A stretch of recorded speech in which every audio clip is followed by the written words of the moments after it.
నమస్కారం media today వార్తలకు స్వాగతం. ముందుగా వార్తల్లోని ముఖ్యాంశాలు. ఏపీ కేబినెట్ కీలక నిర్ణయాలకు ఆమోదం. అమరావతిలో సంస్థలకు భూముల కేటాయింపుకు గ్రీన్ సిగ్నల్. హెడ్ కానిస్టేబుల్ పోస్టుల అప్గ్రేడ్ కు కేబినెట్ ఆమోదం. పోలవరం పనులకు అదనపు నిధులు కేటాయింపు.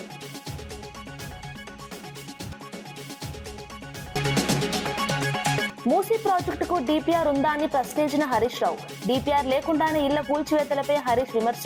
మూసీ ప్రాజెక్టుపై ప్రభుత్వం స్పష్టత ఇవ్వాలన్న హరీష్, పేదలకు నోటీసులు ఇవ్వడం సరికాదన్న మాజీ మంత్రి.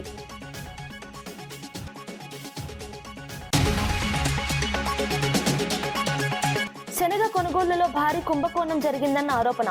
రైతులను దోచుకుంటున్నారని ఎమ్మెల్యేపై వైఎస్ఆర్సీపీ శివప్రసాద్ రెడ్డి ఆరోపణ. మార్కెట్ యార్డులో లంచం లేక కొనుగోలు లేవన్న విమర్శ. శనగ కొనుగోలు అవినీతిపై మార్కెట్ యార్డు ముట్టడికి హెచ్చరిక. హోంశాఖ అధికారులతో సమీక్ష నిర్వహించిన డిప్యూటీ సీఎం భట్టి. భద్రతా వ్యవస్థపై ఉన్నతాధికారులతో చర్చించిన భట్టి. ప్రీ బడ్జెట్ సమావేశంలో హోంశాఖ పనితీరుపై సమీక్ష. రాష్ట్ర భద్రతా వ్యవస్థ బలోపేతంపై భట్టి దృష్టి. నిరుద్యోగ సమస్యపై కాంగ్రెస్ ప్రభుత్వంపై విమర్శలు. ఉద్యోగాల పేరుతో యువతను మోసం చేస్తున్నారన్న రాకేష్. నిరుద్యోగుల సమస్యలను పట్టించుకోవడం లేదన్న బీఆర్ఎస్ నేత. యువత భవిష్యత్తుతో రాజకీయాలు చేయొద్దన్న హెచ్చరిక. డాక్టర్ బిఆర్ అంబేద్కర్ రాష్ట్ర సచివాలయంలో ఫ్రీ బడ్జెట్ సమావేశాల భాగంగా హోంశాఖపై సమీక్షా సమావేశం నిర్వహించారు డిప్యూటీ సీఎం భట్టి విక్రమార్క మల్లు. రాష్ట్ర భద్రతా వ్యవస్థ, పోలీస్ శాఖ పనితీరుపై ఉన్నతాధికారులతో చర్చించారు. ఈ సమావేశంలో హోంశాఖ కార్యదర్శి సివి ఆనంద్, ఏడీజీ శిఖా గోయల్, జైళ్ల శాఖ డీజీ సౌమ్య మిశ్రా పాల్గొన్నారు. Hyderabad CP Sajjanar, Cyberabad CP Ramesh, Malkajgiri CP Avinash Mohanty, future city CP Sudhir Babu, intelligence chief Vijay Kumar, narcotic chief Sandeep Shandilya కూడా హాజరయ్యారు. భద్రతా వ్యవస్థను మరింత బలోపేతం చేయడంపై చర్చించారు.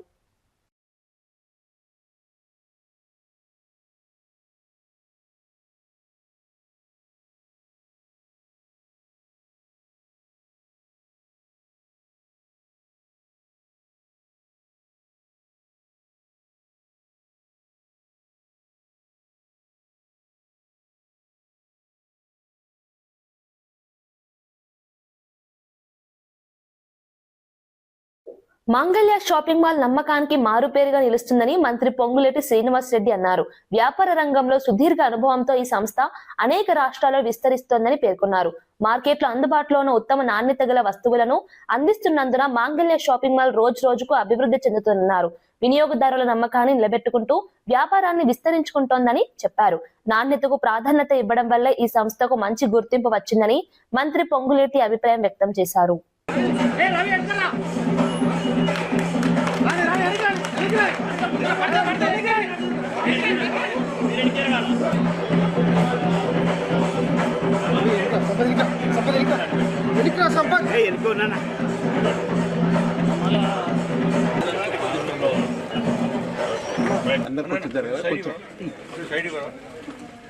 అన్న కొంచెం ముందు పోకూడదు. మన తెలంగాణ రాష్ట్రం, పక్కనున్న ఆంధ్రప్రదేశ్ రాష్ట్రం, తమిళనాడు రాష్ట్రంలో, కర్ణాటక రాష్ట్రాల్లో 3 రాష్ట్రాల్లో 30వ షాపుగా ఇది ఈనాడు మనం ఓపెన్ చేసుకోవడం జరుగుతుంది. రాబోయే కొద్ది రోజుల్లో తమిళనాడులో కూడా ఓపెన్ చేయబోతున్నారు. అంటే ఇంత సుదీర్ఘంగా వ్యాపారంలో ఈ క్లాత్స్ బిజినెస్లో అనుభవం ఉన్న వీరు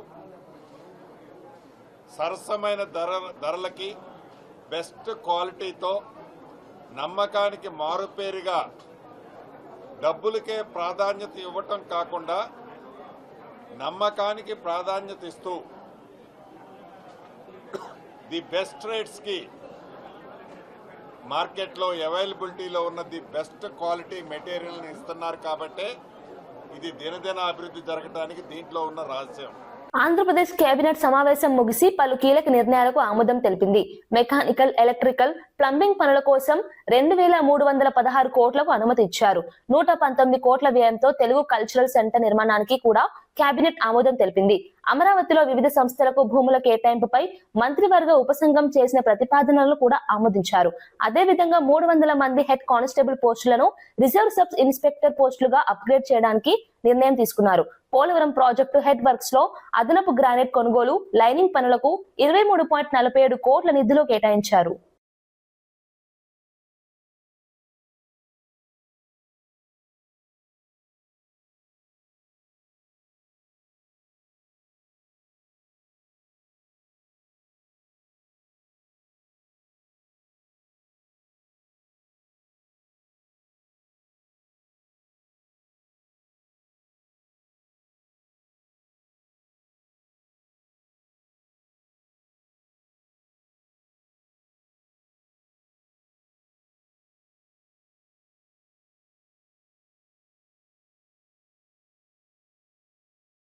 నిరుద్యోగ సమస్య కాంగ్రెస్ ప్రభుత్వ ప్రాధాన్యతలో లేదని బీఆర్ఎస్ నేత రాకేష్ రెడ్డి విమర్శించారు.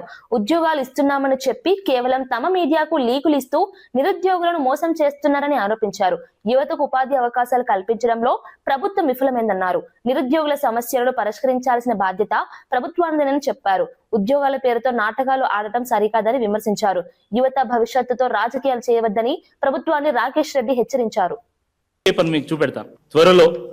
త్వరలో 17,000 కానిస్టేబుల్ పోస్టుల భర్తీ, పోలీస్ శాఖలో 14,000 ఉద్యోగాలు త్వరలో భర్తీ, కొత్త సంవత్సరంలో పోలీసు కొలువులు 14,000 కానిస్టేబుల్ పోలీసుల భర్తీకి రంగం సిద్ధం, 14,000 పోలీస్ కానిస్టేబుల్ ఖాళీలు భర్తీ చేసేందుకు పోలీస్ శాఖ కసరత్తు, గ్రూప్స్ ఉపాధ్యాయ పోలీసు విద్యుత్ గురుకుల వైద్య నియామకాల ప్రక్రియ, మొదలు కానున్న కొలువుల జాతర, వచ్చే నెల 40,000 ఉద్యోగాలకు నోటిఫికేషన్, తెలంగాణ యువతకు 12,000 కొత్త ఉద్యోగాలు, టీజీపీఎస్సీ పోలీస్ శాఖ కాంగ్రెస్ పార్టీ అభ్యర్థం ముద్ర ఉన్నటువంటి పోస్టర్, 12,452 పోలీసు ఉద్యోగాల భర్తీకి కసరత్తు, ఇక ఉద్యోగ ప్రకటనలకు కసరత్తు, పోలీస్ శాఖలో 12,000 ఉద్యోగ పోస్టులు ఖాళీలు భర్తీ. ఇట్లా ఇది చెప్పుకుంటా పోతే ఈ ప్రెస్ మీట్ మొత్తం ఇవే చూపించాల్సి వస్తుంది, అన్ని ఉన్నాయి. అంతెందుకు, ఇప్పుడు జస్ట్ నేను ఈ ప్రెస్ మీట్కు వచ్చే ముందు వేటు న్యూస్లో నోటిఫికేషన్ వచ్చింది. ఏమని? 17,992 పోస్టుల పోలీసు ఉద్యోగాలకు త్వరలో నోటిఫికేషన్. జస్ట్ ఇప్పుడు ఒక హాఫ్ అన్ అవర్ కూడా కాలే. అసలు ఇన్ని నాటకాలు ఎందుకు? నువ్వు రియలిస్టిక్గా మీరు ఏం చేస్తారో చెప్పొచ్చు కదా. వాళ్ళు లీకులు ఇస్తారు, వీళ్ళు రాస్తారు. పాపం నిరుద్యోగ యువత వాళ్ళ తల్లిదండ్రులు కూలీ నాలీ చేసి డబ్బులు పంపిస్తే ఉన్న ఊరిని వదిలి ఇక్కడికి వచ్చి గాలి వెలుతురు లేనటువంటి ఇరుకైనటువంటి గదుల్లో ఉంటూ ఒక పూట తిండి తింటూ ఒక పూట పస్తులుంటూ స్విగ్గీ ర్యాపిడోలు నడుపుకుంటూ కాలం వెళ్ళదీస్తూ ఇంటికి పోలేక తల్లిదండ్రులను ఫేస్ చేయలేక ఇక్కడ ఉండలేక నానా ఇబ్బందులు పడుతున్నారు. వాళ్ళ వయస్సు పెరిగిపోతున్నది, జేబులు ఖాళీ అవుతున్నాయి, అప్పులు పెరిగిపోతున్నాయి, బట్టతలలు వస్తున్నాయి, పొట్టలు పెరిగిపోతున్నాయి, పెళ్ళిళ్ళు కావడం లేదు, ఆత్మహత్యలు చేసుకుంటున్నారు. ఈరోజు కూడా ఒక నిరుద్యోగ యువకుడు ఆత్మహత్య చేసుకున్నాడు. పరిస్థితి ఇంత దారుణంగా ఉంటే వాళ్ళు లీకులు ఇస్తారు, వీళ్ళు రాస్తారు, లేనిపోని ఆశలు కల్పిస్తారు. ఒక తీవ్రమైనటువంటి మనోవేదనకు ఈ నిరుద్యోగులను గురి చేస్తున్నారు. ఇది ఎంతవరకు సబబు అని చెప్పి ఈ సందర్భంగా మేము ప్రశ్నిస్తా ఉన్నాం. ప్రొద్దుటూరు ఎమ్మెల్యే వరదరాజుల రెడ్డిపై వైఎస్ఆర్సీపీ నేత రాచమల్లు శివప్రసాద్ రెడ్డి తీవ్ర ఆరోపణలు చేశారు. తండ్రి కొడుకులు కలిసి శనగ రైతులను దోచుకుంటున్నారని విమర్శించారు. మార్కెట్ యార్డులో కింటాకు 200 రూపాయలు లంచం ఇస్తేనే కొనుగోలు జరుగుతున్నాయని ఆరోపించారు. 100 కిలోల శనగల బస్తాపై రైతులకు 560 రూపాయల వరకు నష్టం వస్తుందన్నారు. ఇప్పటి వరకు శనగల కొనుగోలులో 13 కోట్లకు పైగా కుంభకోణం జరిగిందని తెలిపారు. ఈ అవినీతిని అరికట్టకపోతే మార్కెట్ యార్డును ముట్టడిస్తామని హెచ్చరించారు.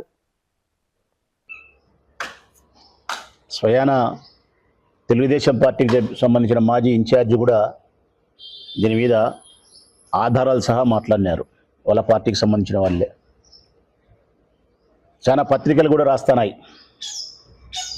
రాజుపాలెం మండలం, ప్రొద్దుటూరు మండలానికి సంబంధించిన చాలా మంది రైతులు కూడా బాహాటంగా ఈ అవినీతి భాగోతాన్ని, వారికి జరుగుతున్న అన్యాయాన్ని పదే పదే వారి గ్రామాల్లో చర్చించుకుంటున్నారు, చెప్తున్నారు. మా పార్టీకి సంబంధించిన 2 మండలాలకు సంబంధించిన నాయకులు రైతులే కదా. మా పార్టీకి సంబంధించిన నాయకులు కూడా రైతులే. బలరాం రెడ్డి ఉన్నాడు, రైతే. పగిడాల గ్రామానికి సంబంధించిన కురపాడు కొండారెడ్డి, చౌటపల్లె మార్తల ఓబులరెడ్డి, ఇలా కూర్చున్న వాళ్ళంతా రైతులే ఉన్నారు. ఆయన రైతే. ఆయన టంగుటూరు వెంకట సుబ్బారెడ్డి, వీళ్ళంతా రైతులు. ముందు రైతులు, తర్వాత మా పార్టీకి సంబంధించిన నాయకులు. వారు చేసేది వ్యవసాయం. వారు పండించేది ఈ సీజన్లో రాజుపాలెం మండలంలో శనగే పండిస్తారు. ఒక్క రాజుపాలెం మండలంలోనే 14,000 నుంచి 15,000 ఎకరాలు శనగను సాగు చేసినారు. ప్రొద్దుటూరు మండలానికి 5,000 ఎకరాలు సాగు చేసినారు. అంటే దాదాపుగా ఈ నియోజకవర్గంలో 20,000 ఎకరాలు శనగను పండించినారు. వీళ్ళందరూ మాకు పదే చెప్తా ఉన్నారు. నాకు మనం స్పందించాల్సిన అవసరం ఉంది, గట్టిగా దీని మీద పోరాటం చేయాల్సిన బాధ్యత ఉందన్నా. రైతులకు అన్యాయం జరుగుతూ ఉంది. తెలుగుదేశం పార్టీ నాయకులు దోపిడీ ఎక్కువైపోయింది. ఈ దోపిడీకి అంత కారణం వరదరాజరెడ్డి గారి కుమారుడు కొండారెడ్డి. వరదరాజరెడ్డి గారి మాటలు ఎట్లుంటాయంటే నీతి మాటలు, నీటి మూటలు. ఆయన మాటలు చూస్తామా, నీతికి సంబంధించిన మాటలు. అవి నీటి మూటలే, మునిగిపోతున్నాయి. కారణం పుత్రోత్సాహం, పుత్రుని పట్ల అమితమైన ప్రేమ చేత పుత్రుడు చేస్తా ఉండే అవినీతి, లంచగొండి, ఇవన్నీ కూడా కళ్ళు మూసుకొని ధృతరాష్ట్రుని మాదిరి ప్రవర్తిస్తూ ఉన్నాడు. ఈ 10 కోట్ల రూపాయల స్కామ్ జరుగుతూ ఉండేది కూడా కొండారెడ్డి గారి కనుసండంలోనే కొండారెడ్డి గారికి లెక్క చేస్తూ ఉంది. ఏ విధంగా జరుగుతుంది, ఎట్లా జరుగుతుంది అనే విషయాన్ని కూడా స్పష్టంగా చెప్తాను నేను రైతులకు. అధికారులకు హెచ్చరిక చేస్తూ ఉన్నా, జిల్లాకు సంబంధించిన అధికారులకు కూడా హెచ్చరిక చేస్తూ ఉన్నా. నేటి నుంచి మీరు జాగ్రత్త వహించకపోతే, మార్కెట్ యార్డ్లో రైతులకు జరుగుతున్న అన్యాయాన్ని అరికట్టకపోతే మార్కెట్ యార్డ్లోకి రేపటి నుంచి మేము రావాల్సి వస్తుంది. వైఎస్ఆర్ కాంగ్రెస్ పార్టీ పెద్దగా అక్కడికి వస్తుంది, ఉద్యమిస్తుంది. మళ్ళీ మీరు పోలీసులు పంపించి మమ్మల్ని అక్కడి నుంచి బయటికి పంపించే ప్రయత్నం చేస్తే ఇక్కడ బెదిరే వాళ్ళు, అదిరే వాళ్ళు ఎవరూ లేరు. మేము బాగా చెప్తున్నాం. ప్రజలకు అన్యాయం జరిగితేనే గట్టిగా స్పందిస్తుంది వైఎస్ఆర్ కాంగ్రెస్ పార్టీ ప్రొద్దుటూరు నియోజకవర్గం రాష్ట్ర వ్యాప్తంగా. ఇక్కడ మొదలు పెట్టుకుంటే ఎక్కడైనా సరే మా వాళ్ళు. మరీ రైతులకు అన్యాయం జరిగితే ఎందాక కాదు, ఆ పదం సరిపోదు. రైతుల కోసం మేము చేసే పోరాటం అయితే శాశ్వతంగా మమ్మల్ని సంవత్సరాల తరబడి జైల్లో పెట్టినా కూడా రైతుల కోసం అయితే నిలబడతాం. పోలీసు వాళ్ళు వచ్చి మీరు ఉండకూడదు, బయటికి పోవాలంటే పోం. అవినీతి జరిగిన చోట ప్రశ్నించడానికి వస్తుంది వైఎస్ఆర్ కాంగ్రెస్ పార్టీ. చేతనైతే అవినీతి. మూసీ ప్రాజెక్టుపై ప్రభుత్వం స్పష్టత ఇవ్వాలని మాజీ మంత్రి హరీష్ రావు డిమాండ్ చేశారు. ప్రాజెక్టుకు డిపిఆర్ ఉంటే ప్రజల ముందు పెట్టాలని అన్నారు. డిపిఆర్ లేకుంటే పేద మధ్యతరగతి ప్రజల ఇళ్లను ఎందుకు కూల్చుతున్నారని ప్రశ్నించారు. బాపుఘాట్ నుంచి హిమాయత్ సాగర్ వరకు డిపిఆర్ సిద్ధం కావడానికి 18 నెలలు పడుతుందని అసెంబ్లీలో సీఎం చెప్పారని గుర్తు చేశారు. డిపిఆర్ లేకుండానే పేదలకు నోటీసులు ఇవ్వడం సరైంది కాదన్నారు. 10,000 ఇళ్ల కూల్చివేతకు గెజెట్ నోటిఫికేషన్ ఎలా ఇచ్చారని ప్రభుత్వాన్ని ప్రశ్నించారు. ఏది సరిగా ఉండదు, నీది అన్ని అబద్ధాలు. గోబల్స్. రేవంత్ రెడ్డి కాదు, గోబల్స్ రెడ్డి నువ్వు. నేను ఆధారాలతో సహా చెప్తా, ఉత్తమాటలతో. ఎన్నడన్నా దేవుని మీద ఒట్టు పెట్టి కూడా మాట తప్పినవు నువ్వు. మొన్న మిర్యాలగూడలో మున్సిపల్ ఎన్నికల్లో పోగానే మున్సిపల్ ఎన్నికల తెల్లారే రైతు బంధు పైసలు వేస్తా అని కూడా మాట తప్పినవు. నువ్వు మనిషిగా ఒక మాట మీద ఉండేటువంటి ఇది నీకు జీవితంలో లేదు, రాదు. నీకేదో వెనకటి శాపం ఉన్నట్టుంది. నిజాలు మాట్లాడాడు రేవంత్ రెడ్డి అనే ఒక శాపం మీద ఉన్నట్టుంది. అబద్దాలు తప్ప నువ్వు ఎన్నడూ జీవితంలో నిజాలు మాట్లాడవు నువ్వు. ఖమ్మం జిల్లా తిరుమలాయపాలెం మండలంలో పలు అభివృద్ధి పనులకు మంత్రి పొంగులేటి శ్రీనివాసరెడ్డి శంకుస్థాపన చేశారు. ఈ సందర్భంగా రాకాసి తండాలో వరదల కారణంగా ఇల్లు కోల్పోయిన కుటుంబాలకు ఇంటి స్థలాల పట్టాలను పంపిణీ చేశారు. అనంతరం దమ్మాయిగూడెంలో నిర్వహించిన ప్రజాపాలన ప్రగతి ప్రణాళిక కార్యక్రమంలో పాల్గొన్నారు. స్థానిక ప్రజలతో మాట్లాడి అభివృద్ధి కార్యక్రమాల పురోగతిని సమీక్షించారు. గ్రామాల్లో మౌలిక సదుపాయాలను మెరుగుపరచడం ప్రభుత్వ లక్ష్యమని మంత్రి తెలిపారు. ప్రజల సమస్యలను ప్రత్యక్షంగా తెలుసుకుని పరిష్కరించే దిశగా చర్యలు తీసుకుంటామని. 1,92,00,000 రూపాయలు మీ దీవెనలతో వచ్చిన ఈ ప్రభుత్వంలో చేసుకున్నాం. ఒక్క బీరోలే కాదు, ఒక్క పాలేరు నియోజకవర్గమే కాదు, తెలంగాణ రాష్ట్రంలో ప్రతి ప్రాంతాన్ని అభివృద్ధి చేసే దాంట్లో ఎక్కడా తగ్గకుండా ఏ కార్యక్రమాన్ని తగ్గకుండా నిరుద్యోగ యువతకి కూడా రాష్ట్రం ఏర్పడిన తర్వాత ఎప్పుడూ చేయని విధంగా సుమారు 72,000 ఉద్యోగాలు మన ప్రభుత్వం వచ్చిన తర్వాత ఇచ్చుకోవడం జరిగింది. ఈ ప్రభుత్వం తప్పకుండా భవిష్యత్తులో పేదవాడికి మరింత అండదండలుగా ఉంటుంది. సామాజిక న్యాయం కాంగ్రెస్ పార్టీతోనే సాధ్యమని టీపీసీసీ అధ్యక్షుడు మహేష్ కుమార్ గౌడ్ అన్నారు. పార్టీ పదవుల్లో, ప్రభుత్వ పదవుల్లో అన్ని వర్గాలకు సమాన అవకాశాలు కల్పిస్తున్నామని తెలిపారు. ఎస్సీ విభాగాన్ని పీసీసీలో బలోపేతం చేయాలనే ఉద్దేశంతో ఎమ్మెల్యే కవ్వంపల్లి సత్యనారాయణకు కీలక బాధ్యతలు అప్పగించినట్లు చెప్పారు. రాజకీయ అనుభవం ఉన్న నాయకులను ముందుకు తీసుకువస్తూ పార్టీని బలోపేతం చేస్తున్నామని పేర్కొన్నారు. సమాజంలోని ప్రతి వర్గానికి న్యాయం జరిగేలా కాంగ్రెస్ పార్టీ కట్టుబడి ఉందని మహేష్ కుమార్ గౌడ్ స్పష్టం చేశారు. ఈ బాధ్యతను వారికి ఇవ్వడం జరిగింది. మిత్రులరా, కాంగ్రెస్ పార్టీ పునాదుల్లోనే దళిత వాదం ఉంది. దళిత వాదంతోనే కాంగ్రెస్ పార్టీ ఆవిర్భావమైందన్నమాట ఈ సందర్భంగా నేను గట్టిగా చెప్పదలుచుకున్నాను. కారణం ఎస్సీ, ఎస్టీ, బీసీ, మైనార్టీలకి పుట్టుక నుండి అండగా ఉంటున్న పార్టీ ఏదో ఉందంటే ఇది ఈ దేశంలో కాంగ్రెస్ పార్టీ. ఇలా ఒక దళిత నాయకుడు దేశ అధ్యక్షుడిగా, మనందరికి అధ్యక్షుడిగా ఉన్నటువంటి పార్టీ దేశంలో ఏదైనా ఉంది అంటే ఇది కాంగ్రెస్ పార్టీ. మల్లికార్జున ఖర్గే గారు మనందరికీ నాయకత్వం వహిస్తున్న సందర్భం మనం మర్చిపోకూడదు. కాంగ్రెస్ పార్టీలో ఎలా సముచిత స్థానాలు దొరుకుతాయో ఒకసారి మీకు ఉదాహరణకు చెప్తాను. రెడ్డి బిడ్డ అయినట్టు రేవంత్ రెడ్డి ముఖ్యమంత్రి అవుతే బీసీ అయినట్టు నాకు పీసీసీ అధ్యక్షుడు ఇచ్చారు. దళితులైన బట్టి గారికి డిప్యూటీ ముఖ్యమంత్రి ఇచ్చారు. మరో దళితుడికి స్పీకర్ పదవే కాకుండా 17% ఉన్నటువంటి ఎస్సీలకి 4 మంత్రి పదవులు ఇచ్చి సత్కరించినటువంటి సత్తా కాంగ్రెస్ పార్టీదనే మాట ఈ సందర్భంగా నేను మనవి చేస్తా ఉన్నాను. జిల్లా కాంగ్రెస్ కమిటీ అధ్యక్షుడు నియామకం చేస్తే మిత్రులారా 36లో 29 ఎస్సీ, ఎస్టీ, బీసీ, మైనార్టీకి ఇచ్చిన ఘనత కాంగ్రెస్ పార్టీది. దాంట్లో 4కి ఎస్సీలకు డీసీసీ అధ్యక్షుడిగా చేసిన ఘనత కూడా కాంగ్రెస్ పార్టీది. పిసిసి ఉపాధ్యక్షులు 5, ప్రధాన కార్యదర్శులు 9 మందికి ఇచ్చి దళిత పక్షపాతి కాంగ్రెస్ పార్టీ అనే మాట ప్రజలకు తెలియజేసిన సందర్భం. కాంగ్రెస్ పార్టీలోని సాధ్యం. ఇంత పెద్ద పదవి వచ్చినా భవిష్యత్తులో అది కాంగ్రెస్ పార్టీలో సాధ్యం కానీ ఏ ఇతర పార్టీలో సాధ్యం కాదు మిత్రమా. ఇలా సోనియా గాంధీ గారు, రాహుల్ గాంధీ గారు, ఖర్గే గారు కన్న కలల్ని సాకారం చేస్తూ ఈ రాష్ట్ర ముఖ్యమంత్రి రేవంత్ రెడ్డి గారు 90 ఏళ్ల తర్వాత రాష్ట్రంలో హెల్త్ టూరిజాన్ని అభివృద్ధి చేసే దిశగా ప్రత్యేక కార్యక్రమాలు చేపడుతున్నామని మంత్రి దామోదర రాజనరసింహ తెలిపారు. హెల్త్ టూరిజం మీద ప్రతి సంవత్సరం ప్రత్యేక ఈవెంట్ నిర్వహించాలని ప్రభుత్వం నిర్ణయించిందన్నారు. ఇందుకోసం ప్రత్యేక ట్రైనింగ్ ఇన్స్టిట్యూట్ ఏర్పాటు చేసి దానికి రీసెర్చ్ వింగ్ ను జత చేయనున్నట్లు చెప్పారు. ప్రతి 3 నెలలకు ఒకసారి వర్క్ షాప్లు నిర్వహించి వైద్య రంగంలో నైపుణ్యాన్ని పెంపొందించనున్నట్లు తెలిపారు. నర్సింగ్ అధికారులకు జపాన్, జర్మనీ భాషలపై శిక్షణ కూడా ప్రారంభించామని వెల్లడించారు. పేదలకు అత్యున్నత వైద్య సేవలు అందుబాటులో ఉండాలన్నదే ప్రభుత్వ లక్ష్యమని మంత్రి తెలిపారు. Japanese language and German language.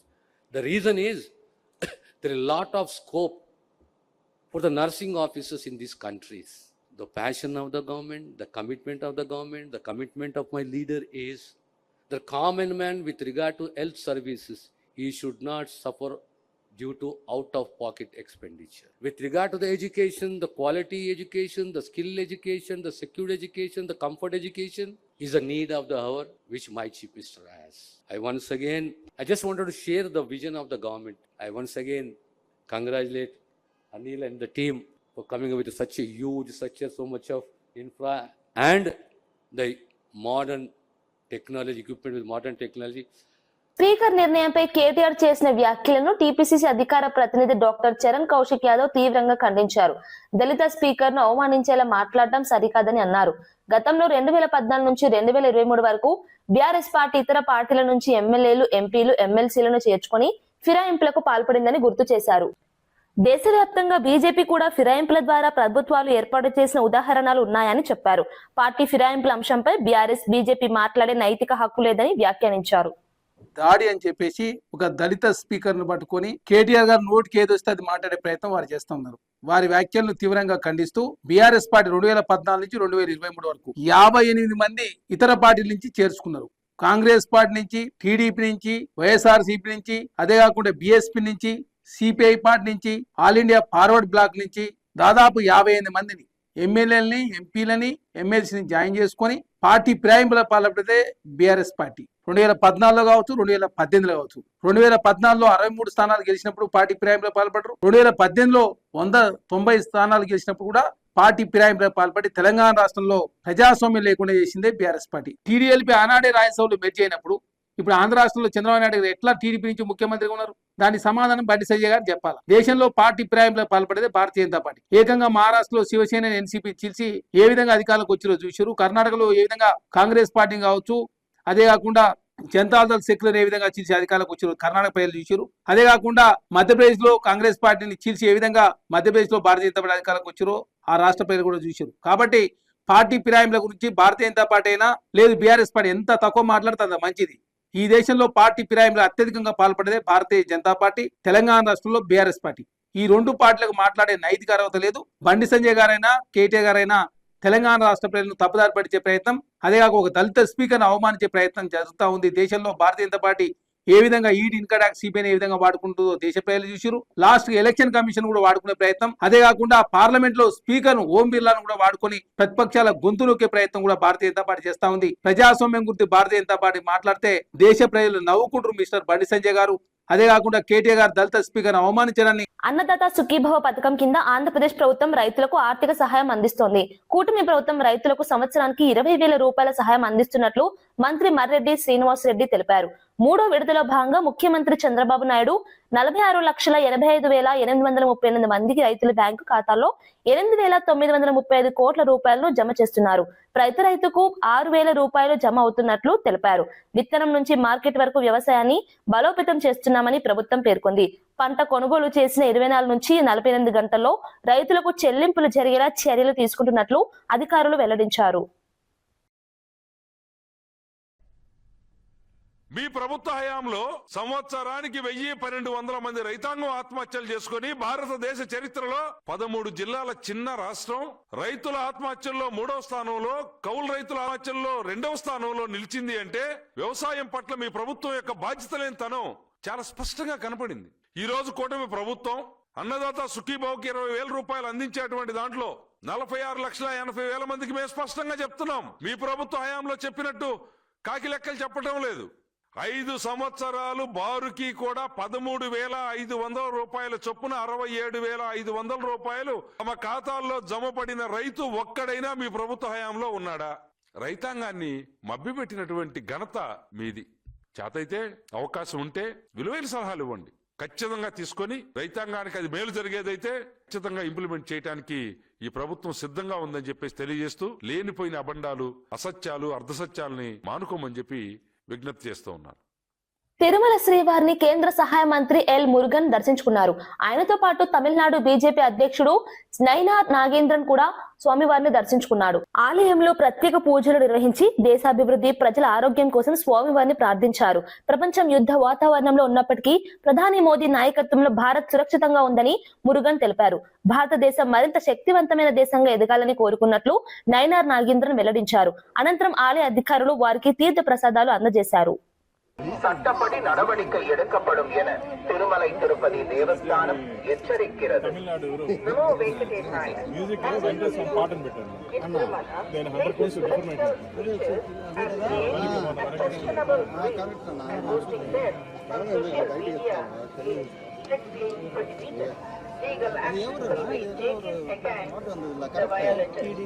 ఓం నమో వెంకటేశాయ.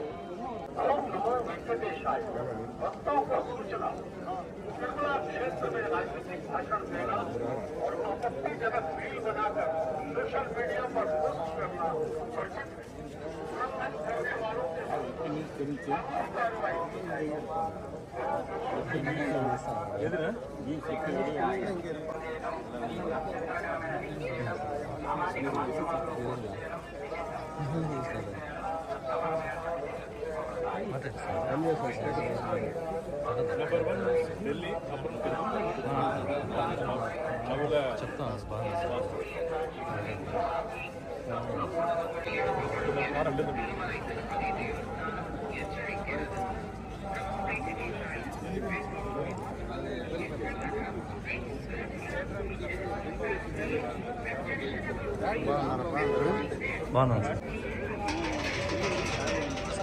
మీకు అందరూ కూడా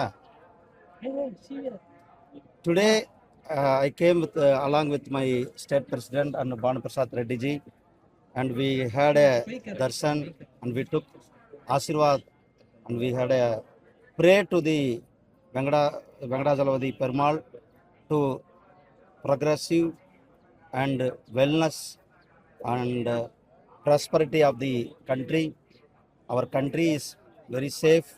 We are all and also I pray for the everyone. వార్తలు ముగించే ముందు ముఖ్యాంశాలు మరోసారి. ఏపీ కేబినెట్ కీలక నిర్ణయాలకు ఆమోదం. అమరావతిలో సంస్థలకు భూముల కేటాయింపుకు గ్రీన్ సిగ్నల్. హెడ్ కానిస్టేబుల్ పోస్టుల అప్గ్రేడ్ కు కేబినెట్ ఆమోదం. పోలవరం పనులకు అదనపు నిధులు కేటాయింపు.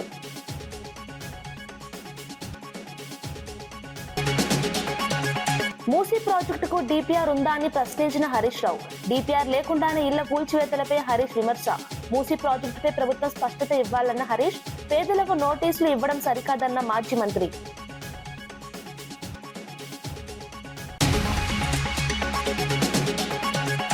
శనగ కొనుగోలులో భారీ కుంభకోణం జరిగిందన్న ఆరోపణ.